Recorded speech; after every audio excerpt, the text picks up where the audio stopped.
The glass tower in the city center looked calm from the outside, but inside it carried the weight of a $500 million decision. On the 42nd floor, a meeting room waited with bright lights, cold air, and a long table polished until it reflected every face like a mirror. A stack of contracts sat in the middle like a small mountain. Each page had been reviewed, stamped, and placed in perfect order. Mr. Robert Lane arrived early. He owned Lane Harbor Tech, a company that grew fast and became famous for smart logistics software. Robert was not loud, but people listened when he spoke. He wore a simple suit and a careful expression. He had spent months preparing for this day, and he could feel the finish line in his chest. His team had told him the deal would secure the future of the company. New offices, new hires, and new projects were all waiting on the other side of those signatures. On the other side of the table sat Mr. Khalid Noor, a well-known investor with a calm voice and a steady gaze. He had flown in the night before with 2 advisors and a legal team. The investment group he represented had money, influence, and patience. Khalid did not rush deals. He liked to let people show their true habits under pressure, so he could measure their value. Between the 2 men sat a group of professionals who looked like they were carved from the same stone. Lawyers held pens as if they were tools of power. Assistants checked calendars and whispered updates. A translator named Sam sat near the edge of the table with a laptop open, ready to explain any line that needed clarity. Everyone was polite. Everyone smiled. The room still felt tense, like the air was holding its breath. Robert's chief counsel, Ms. Nora Hayes, leaned close and spoke softly. She told him everything was ready. She said the numbers matched. She said the risk was low. She said this was the biggest win of Robert's career. Robert nodded, but his hands were cold. He had learned that large deals never felt safe, even when everyone promised they were safe. In the hallway outside the room, a cleaning cart rolled slowly across the carpet. Amina pushed it with care, keeping the wheels quiet. She had worked in the building for years and knew the schedule better than most employees. She cleaned before meetings, after meetings, and sometimes during meetings when nobody noticed. People saw her uniform and looked past her, as if she was part of the walls. Amina's life had been shaped by long hours and short breaks. She worked hard and saved carefully. She did not complain. She did not expect praise. Her greatest pride was her daughter, Lena, who studied with fierce focus in a small rented apartment. Lena had dreams larger than their neighborhood. She wanted to become a language specialist and work in business translation, because she had seen how words could open doors. That morning, Lena was with her mother. She was not supposed to be in the building, but Amina had promised it would be fine for a short time. Lena's college had a library problem, and she needed quiet space to finish a scholarship application. Amina could not afford to waste Lena's time, so she brought her along.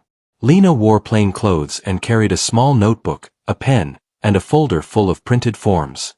Amina set Lena in the lobby near a corner table where the security guard could see her. Lena promised to stay quiet.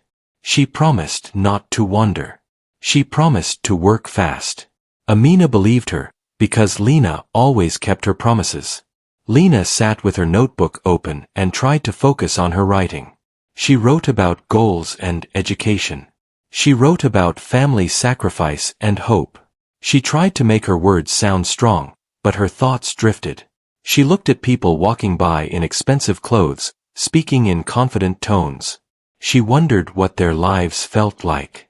She wondered how many decisions were made in this building that changed the world outside. After some time, Lena stood up to stretch her legs. She stayed close to the lobby, but her eyes followed the elevator doors as they opened and closed. She noticed how the staff treated certain visitors. Some people were greeted by name. Some people were guided with careful respect. Lena watched a group of men in suits arrive with matching folders. She watched them step into the elevator as if they owned the air around them. Then she heard a conversation. It came from down the hallway near a private waiting room. The sound was soft, but clear enough for Lena to catch pieces of it. The men were speaking Arabic. Lena froze. She did not expect to hear it here. Most days she heard Arabic from her online lessons, from recordings, and from practice texts she translated at home. Hearing it in this place, spoken by people who seemed powerful and relaxed, made her attention sharpen instantly.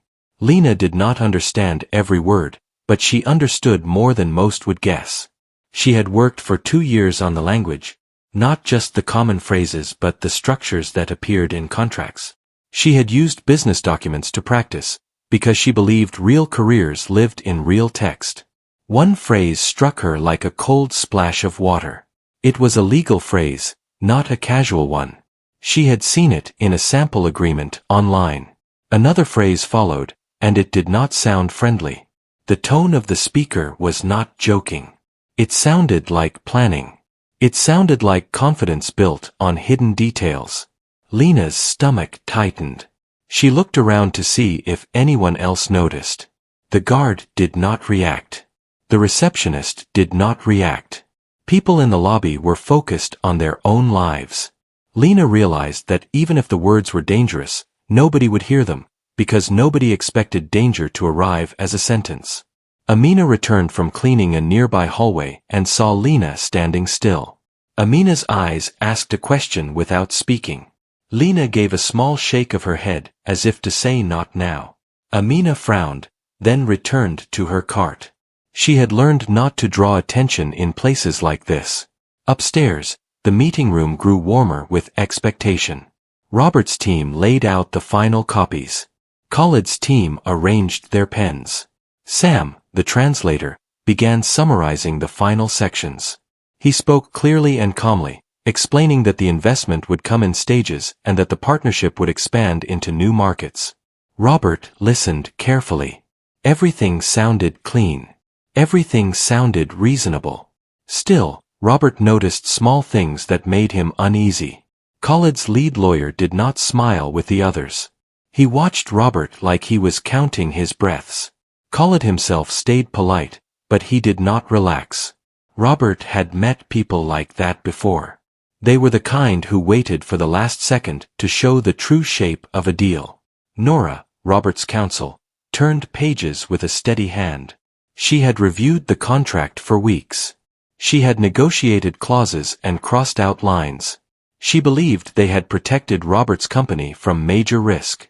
She looked confident, and her confidence made Robert feel calmer. Downstairs, Lena's mind replayed the Arabic phrases she had heard. She walked back to the corner table, sat, and pulled out her phone. She did not open social media. She opened a small document file where she kept notes from translation practice. She typed fast, searching for key words. She found them. The same structure appeared in a contract sample she had saved months ago. In that sample, the phrase described a condition that allowed one party to change the agreement after signing if certain requirements were met. It was written in complex language and hidden behind friendly headings. Lena remembered feeling surprised when she translated it, because it sounded like a polite door that actually led to a locked room. Lena's hands trembled slightly as she scanned the saved text. She knew she could be wrong. She knew contracts were complicated. She knew she was not a lawyer. But she also knew what she had heard was not casual talk. It sounded like people discussing how to use a clause, not how to avoid it. She stood up again, this time with purpose.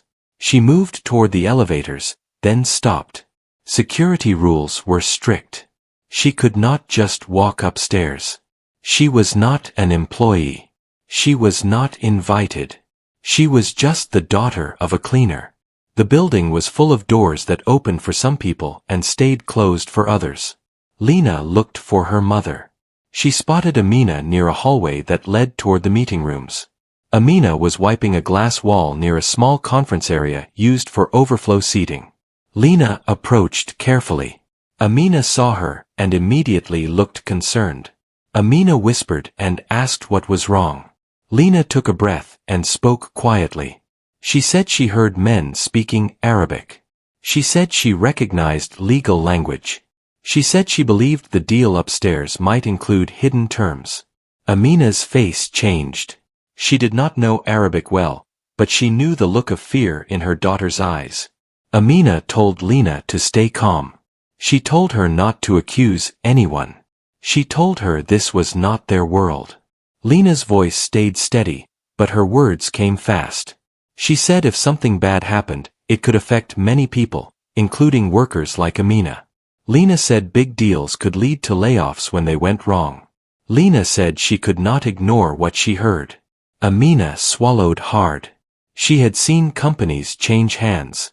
She had seen floors emptied after new owners arrived. She had watched friends lose jobs with no warning. She did not want trouble, but she also did not want silence to become a mistake. Amina told Lena to show her what she found. Lena opened her phone and pointed to the sample text. She explained the meaning in simple words. She said the clause could allow control to shift. She said the contract could look fair in English while the other language version carried stronger power for the investor. She said this kind of thing was not always illegal, but it could be used in a way that shocked the other side after signing.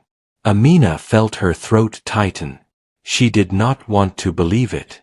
She did not want Lena to be involved. But Lena's eyes were serious and focused. Lena did not look like a child chasing drama. She looked like someone who understood the cost of being ignored. Amina thought about the people upstairs. She had seen Robert sometimes. He always greeted staff with a nod. He did not treat cleaners like they were invisible. That small respect had mattered to Amina more than he could know. She thought about how this building stayed clean because workers like her showed up every day. She thought about how quickly respect disappeared when money changed hands. Amina made a decision that scared her. She told Lena to stay near the hallway and not move. She told Lena to keep her notebook ready and her phone open. Then Amina pushed her cart toward the meeting floor access point, where staff could enter a service elevator using a badge. Amina's badge could open doors meant for cleaning staff. It could not open every door, but it could get her near the meeting floor. She rode the service elevator alone, her heart racing. The elevator moved upward with a soft hum that felt too slow. Amina watched the numbers rise as if they were climbing toward danger. When the doors opened on the 42nd floor, the hallway was quiet. The carpet was thick. The air smelled like fresh coffee and expensive perfume. Amina pushed her cart forward, keeping her head down. She did not want anyone to stop her. She reached the outer corridor near the main meeting room and began wiping a wall that was already clean. The voices inside were muffled through the door, but Amina could hear the rhythm of conversation. She could hear laughter that sounded controlled. She could hear the click of papers being moved.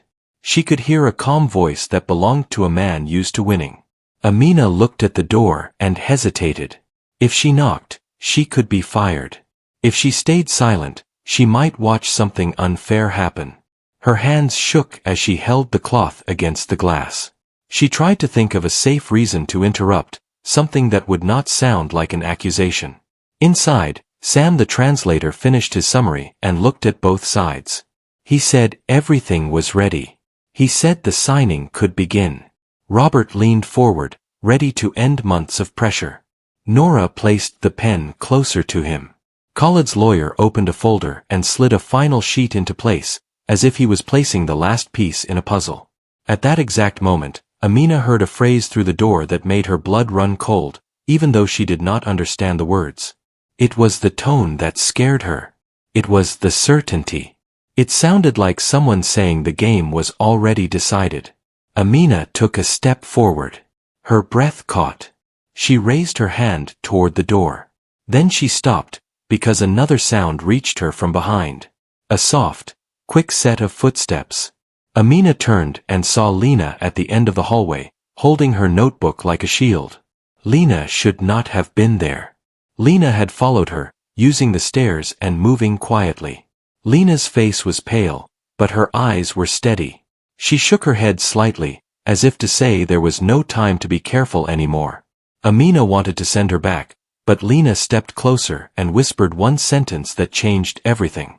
Lena said the signing was minutes away, and the hidden clause would only matter after the ink dried. Amina's chest tightened. She looked at the door again. She looked at her daughter. She saw fear, but she also saw courage. She knocked once, firm and clear. The voices inside stopped. Amina heard a chair move. The door opened slightly, and an assistant stepped out with a polite but annoyed expression. The assistant asked what she needed. Amina's mouth felt dry. Lena stepped forward behind her and spoke quickly, still respectful, still controlled. Lena said she needed to share something urgent about the language in the contract. Lena said she had heard a legal phrase in Arabic that did not match the English summary. Lena said it could change the control of the company after signing. The assistant blinked, confused. The assistant looked ready to dismiss them. Then Robert's voice came from inside, asking what was happening. The door opened wider. Robert stood there, pen in hand, eyes focused. He looked at Amina first, then at Lena. He did not look angry. He looked surprised, and then careful, as if he sensed something serious behind the interruption. Lena held up her phone with the sample text and her notes, and she took a breath, knowing she had just stepped into a world that did not make space for people like her. She met Robert's eyes and spoke the truth as clearly as she could. And the room, the deal, and the next 5 minutes of history shifted toward a new direction. The meeting room went silent in a way that felt heavy. Every person at the table turned toward the open door. The polished calm that had filled the room only seconds earlier now felt thin, like glass that could crack with one wrong word. Mr. Roberts still held the pen, but he did not move it. His eyes studied Lena's face, then her phone, then the notebook in her hand. He could tell she was nervous, but he could also tell she was prepared. People who lie usually rush, but Lena spoke slowly, choosing each word like it mattered. Amina stood beside her daughter, trembling. She wanted to pull Lena away and apologize to everyone. She wanted to disappear into the hallway and return to her quiet work. But her feet would not move. She had already crossed the line, and she could not pretend she had not. Mr. Khalid leaned back in his chair, calm as ever. His eyes did not widen. His mouth did not tighten. He only looked at Lena the way a chess player looks at a surprising move. Next to him, his lead lawyer, Mr. Ferris, moved his fingers across the table as if counting invisible steps. Robert's counsel, Ms. Nora, stood up. She did not shout, but her voice carried sharp authority. She asked who Lena was and why she believed she could interrupt a private signing. Nora's eyes were protective, like a wall rising around Robert. Robert raised his hand slightly, a simple gesture that asked everyone to pause. He looked at Lena again and asked one question, simple and direct. He asked what exactly she heard. Lena swallowed and stepped half a step forward, stopping at the edge of the room. She did not enter fully. She did not touch anything. She kept her posture respectful, because she knew respect was her only shield. She explained that she had been studying Arabic for years. She explained that she had practiced translation using business documents because she wanted a career. She said she heard a phrase in the hallway, a legal phrase that often appears in agreements when one side wants special power after signing. She said she was not claiming anyone was doing something illegal. She said she only wanted the company to verify that the Arabic version matched the English version exactly. Mr. Ferris smiled slightly, but it was not a friendly smile. He said the Arabic language was rich and sometimes difficult to translate word for word. He said their translator had already summarized the terms in English. He said the young woman was misunderstanding a normal phrase. Lena did not argue with emotion. She opened her notebook and pointed to her notes. She showed the phrase she had heard, written clearly. She showed a similar phrase from a sample contract she had studied, and her simple explanation of how it worked. She said this phrase could allow the investor group to trigger a review later and change conditions in a way that felt small now but could become huge later. Nora frowned and leaned closer, reading Lena's notes. Nora had spent her career reading contracts, but she did not speak Arabic. She looked at Sam, the translator, and asked him to translate the phrase Lena had written, right now, without a summary and without soft language. Sam's fingers paused above his laptop. He looked uncomfortable. He looked at Mr. Khalid, then at Mr. Ferris, then back at Nora. Sam said he could translate it, but he needed to see the official Arabic document, not only a phrase written in a notebook. Robert's eyes narrowed. He asked Mr. Khalid if there was an official Arabic version of the agreement. Khalid remained calm and said yes, there was. He said it was standard practice for their team, because their board preferred Arabic for internal review. He said the English version was the primary version for signing today. Robert asked a second question. He asked whether the Arabic version included anything not in the English version. Mr. Ferris answered quickly. He said no. He said both versions reflected the same intention. He said this interruption was wasting time. He said the market was waiting, and delays could damage trust. Robert felt the room pressing him forward, like hands on his back. His advisors wanted the deal. His team wanted the deal. Even his own tired heart wanted the deal. But something in Lena's steady voice made him slow down. People rarely risk their future for no reason. Robert asked his assistant to bring the Arabic version of the contract into the room. Ferris protested politely. Nora insisted. Khalid smiled faintly and agreed, as if he had no fear of the request. Minutes later, the assistant returned with a folder. The Arabic document was thick, printed on high-quality paper, with stamps and signatures on earlier pages. It looked official. It looked harmless. That was what made it frightening. Nora asked Sam to translate specific sections, line by line. Sam sat up straighter, and the room waited again. The lawyers on both sides watched each other like guards at a gate. Sam began to read. He translated a few paragraphs that matched the English version perfectly. Everyone relaxed a little. Mr. Ferris looked more confident. Khalid's calm stayed unchanged. Then Sam reached the section Lena had hinted at. His voice slowed. He read the Arabic line again, then translated it into English more carefully. The sentence did not sound dramatic, but it had hidden weight. It spoke about a condition that could be reviewed later. It spoke about decision rights that could shift if certain performance targets were not met. It also used a phrase that suggested those targets could be defined by the investor group after signing, not before. Nora's eyes sharpened. She asked Sam to repeat the translation. Sam did, and this time the words fell into the room like stones. Robert's chest tightened. He looked at Nora, then at the English version in front of him.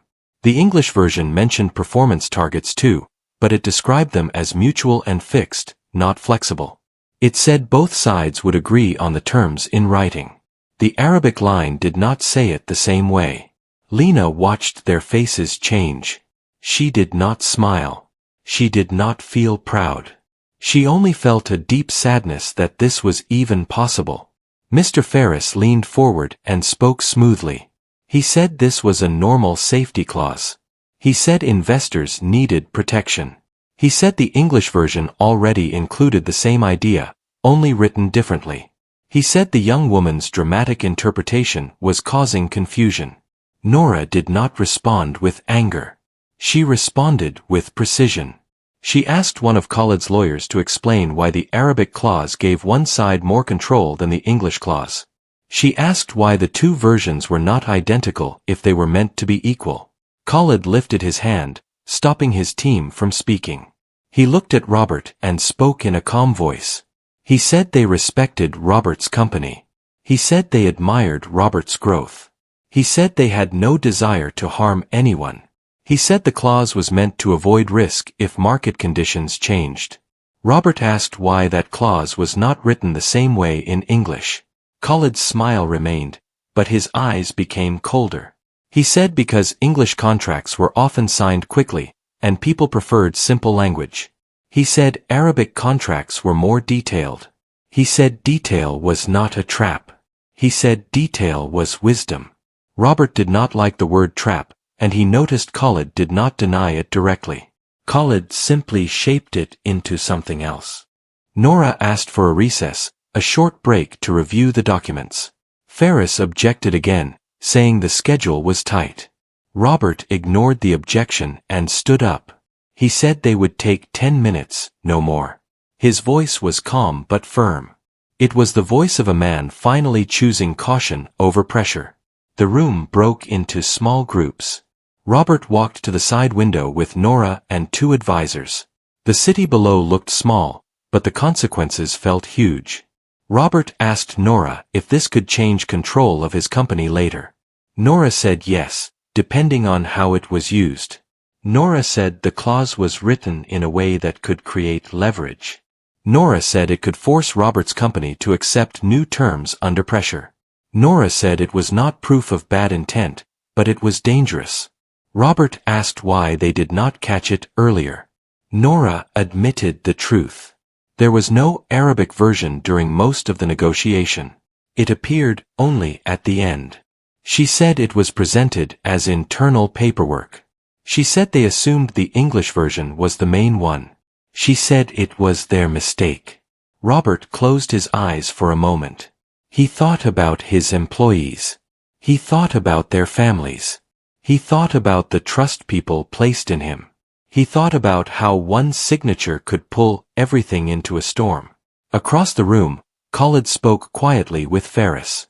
Their voices stayed low, but their body language changed. Ferris looked tense now. He kept glancing at Lena and Amina, like a man who wanted to remove a problem from the room. Lena stood near the door, hands clasped, trying not to shake. Amina whispered to her to stay calm. Lena could feel every eye on her, and she hated it. She did not want attention. She wanted safety, fairness, and truth. An assistant approached them and told them they should leave. The assistant said this was not their place. Amina's shoulders tightened, but Lena kept her voice polite. Lena said she would leave if Mr. Robert asked her to leave. The assistant looked annoyed, then walked away. Robert turned and walked back to the table. He looked at Lena and said she could stay for now. He said he needed clarity. He said she might help them understand the intent of the language better, even if she was not a lawyer. Lena nodded, grateful but still scared. Robert faced Khalid again. He said the clause must be removed or rewritten so both versions matched clearly. He said if Khalid wanted a safety clause, it could be negotiated openly. He said he would not sign anything with hidden power. Khalid's calm smile faded slightly. He said rewriting would take time. He said his board expected this deal today. He said delays could make their group walk away. Robert said he was willing to lose the deal rather than lose control of his company. He said he would rather face a hard future than sign a paper he did not fully trust. The room held its breath again. Ferris spoke sharply now, still polite but tighter. He said Robert was overreacting. He said this was insulting. He said they had flown across the world for this partnership. He said this kind of suspicion could damage reputations. Nora replied without raising her voice. She said reputations were protected by transparency. She said if Khalid's team wanted trust, they should welcome clear language.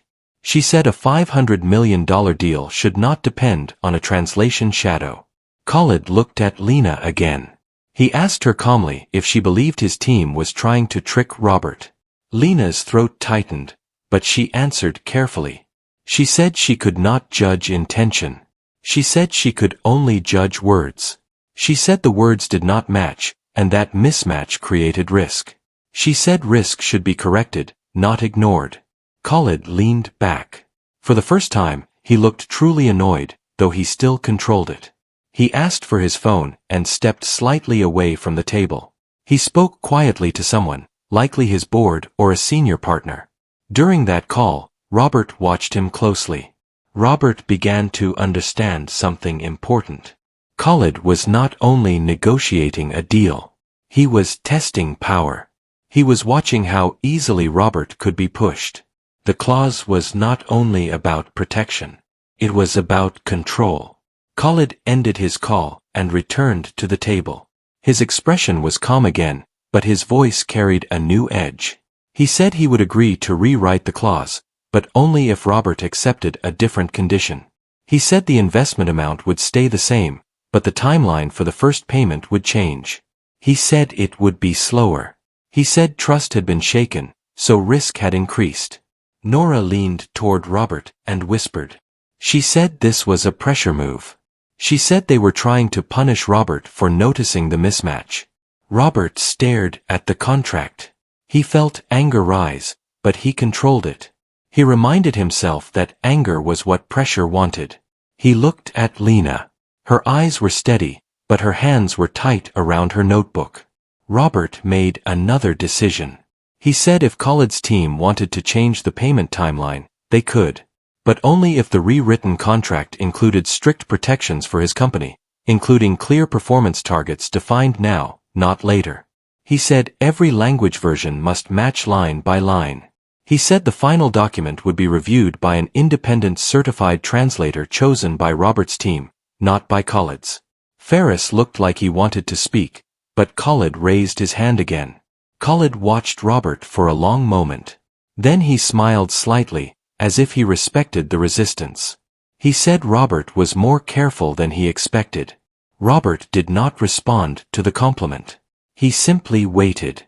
Khalid finally nodded. He said they would do it Robert's way. He said they would rewrite the clause and confirm accuracy. He said they could still sign today if everyone moved quickly. The lawyers began typing and printing new pages. Sam worked with another translator from Khalid's team. Nora reviewed each line. Robert stayed alert, refusing to relax. Lena and Amina waited near the door, feeling like strangers in a room where millions of dollars moved with each sentence. Lena's heart beat fast, but she felt a quiet strength too. She had stepped forward, and the world had listened, even if only for a moment. As the new pages arrived, Nora read them out loud in English and asked Sam to confirm the Arabic meaning in the same way. This time, every line was checked twice. Every word was weighed. Khalid sat calmly, but his eyes never left the table. Ferris stayed tense, tapping a finger against his folder, like a man forced to surrender a hidden advantage. Finally, the revised clause was complete. It was clearer. It was balanced. It did not give one side secret control. It was what the deal should have been from the beginning. Robert looked at the signature line again. The pen was still in his hand. The deal was still possible. The money was still on the table. But Robert now understood that the real victory was not the 500 million. The real victory was keeping the future safe. He lifted the pen, ready to sign again. Then, as if the room could not allow peace, one more message arrived on Khalid's phone. His eyes flicked to the screen, and his expression changed for the first time into something close to concern. He stood up slowly.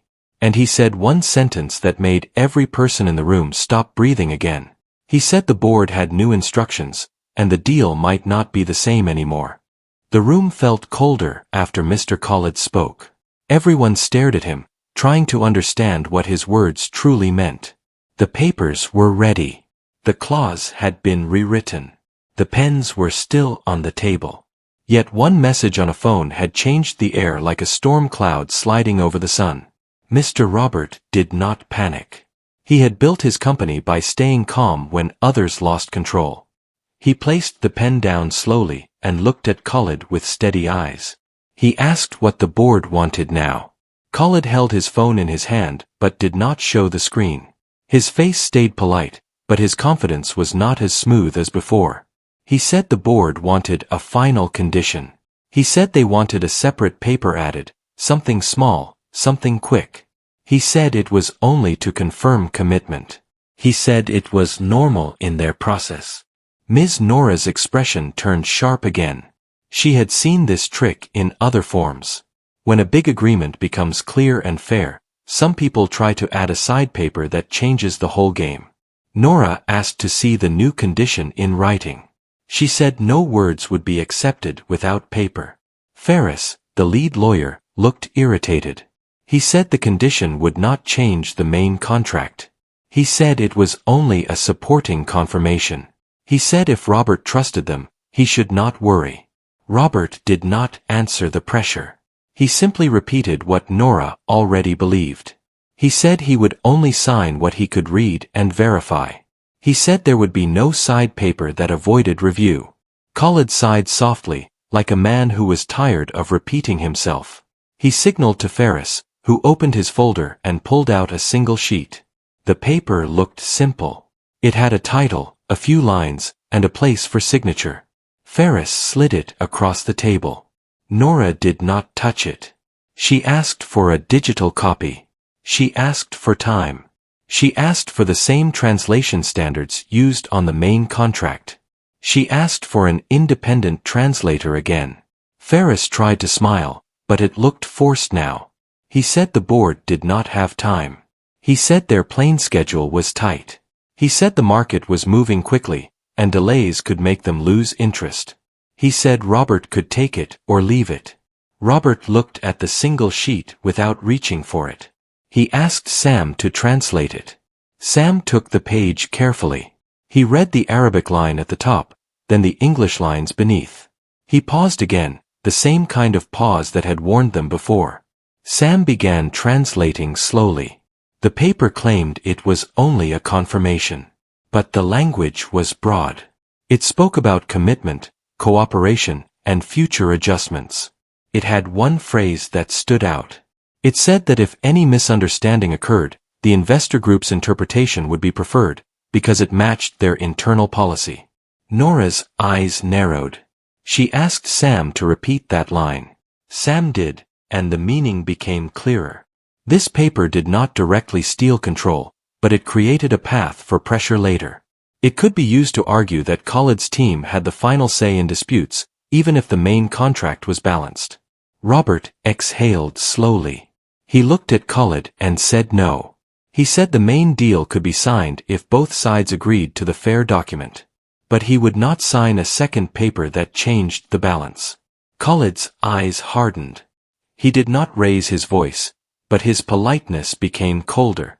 He said without the paper, there was no deal. The room fell silent again. Robert's advisors shifted uneasily. One of them whispered that losing this deal could hurt the company's value. Another whispered that investors were watching. Robert listened, but he did not move. He looked at his own team. He saw fear. He saw hope. He saw exhaustion. He knew they wanted the deal to be done. Then Robert looked toward the door. Lena and Amina stood quietly. Lena's face was still pale, but her eyes were steady. She had not spoken for a while, because she did not want to overstep. But she could feel the danger returning, wearing a new mask. Robert asked Lena one question. He asked if the Arabic on the side paper carried stronger meaning than the English lines.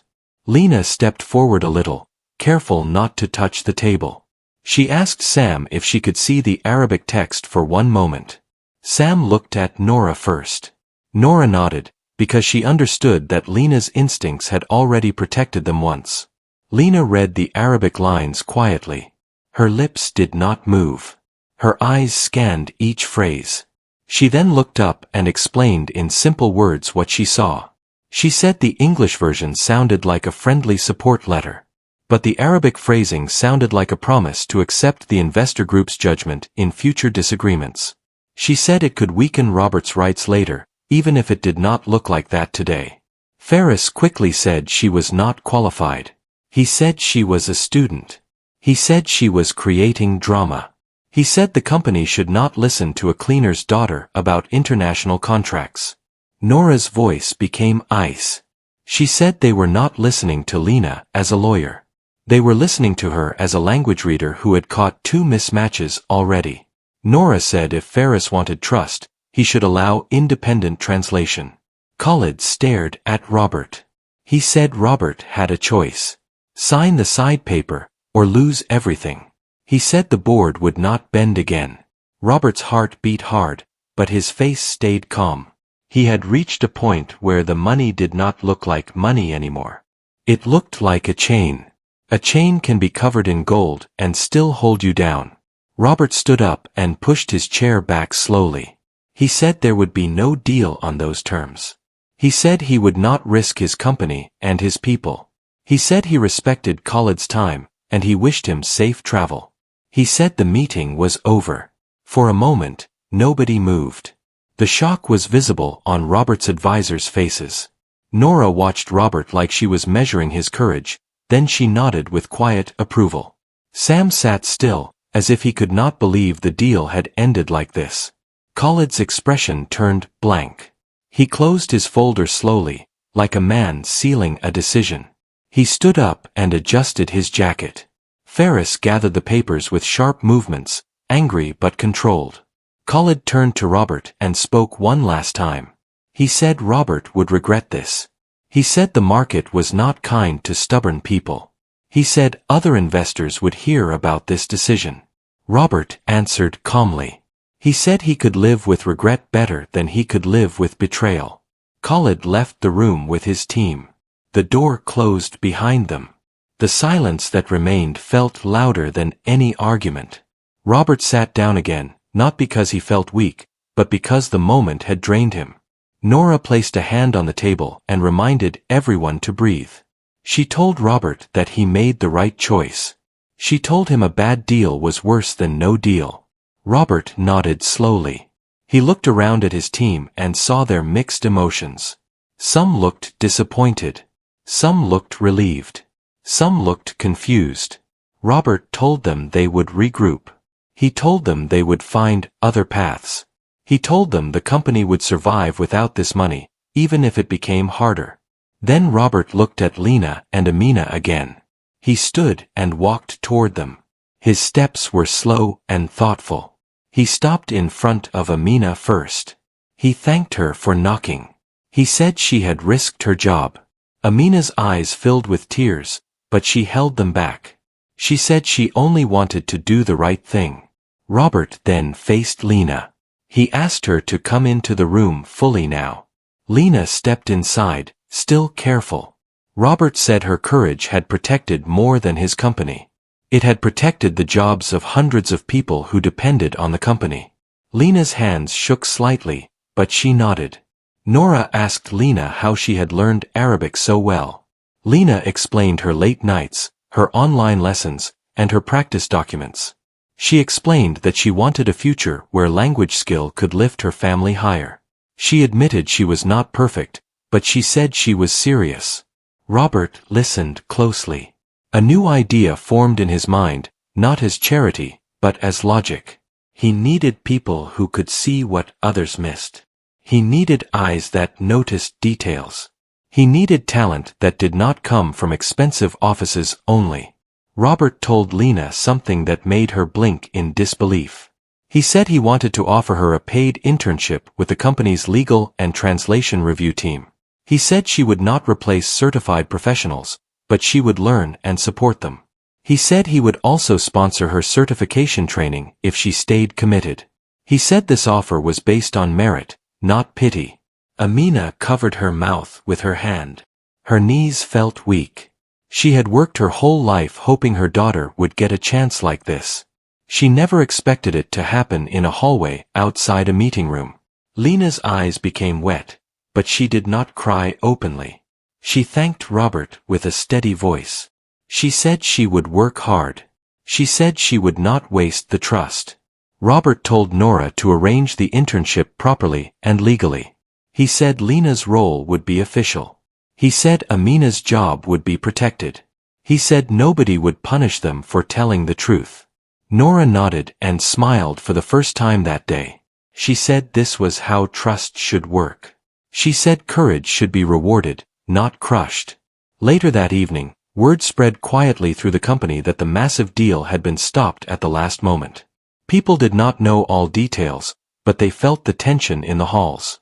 Some employees worried about the future. Some felt proud that the company did not sell its soul for quick money. Robert called a private meeting with senior staff and explained the truth in simple terms. He said the deal had language mismatches that could risk control. He said the company would not accept hidden power. He said they would pursue smaller, safer investments instead. He said growth would be slower, but it would be honest. A week passed. Two surprising things happened. First, another investment group reached out. They had heard rumors about a deal that was refused. Instead of being scared, they were impressed. They said Robert's refusal showed discipline. They said discipline mattered more than fast signatures. Second, an independent translation firm, hired by Nora to review the documents after the fact, confirmed that Lena's concern was real. They said the Arabic clauses did carry stronger meaning than the English summaries. They said Robert avoided a serious risk. When Robert read the report, he felt a deep wave of relief. He realized Lena's warning was not only brave. It was correct. Lena began her internship quietly. She did not act like a hero. She arrived early, took notes, and asked questions. She respected every professional around her. People noticed her focus. They noticed her humility. They noticed her sharp eye for details. Amina continued cleaning the building, but something had changed inside her. She walked the halls with a different posture. Not pride that demanded attention, but pride that came from knowing her family's voice could matter even in places built for power. One afternoon, Robert walked through the lobby and saw Lena studying at the same corner table where she had once worked on scholarship papers. He paused and smiled softly. He did not interrupt her. He simply nodded, the same kind of nod he had always given to staff, but now it carried a deeper meaning. Lena looked up and nodded back. She understood something important now. The world was full of traps, but it was also full of choices. Sometimes the strongest choice was not signing. Sometimes the strongest choice was speaking up at the moment everyone wanted silence. And in that glass tower, a deal worth $500 million had been stopped not by a powerful lawyer, not by a famous executive, but by the clear eyes of a maid's daughter who refused to ignore what words truly meant.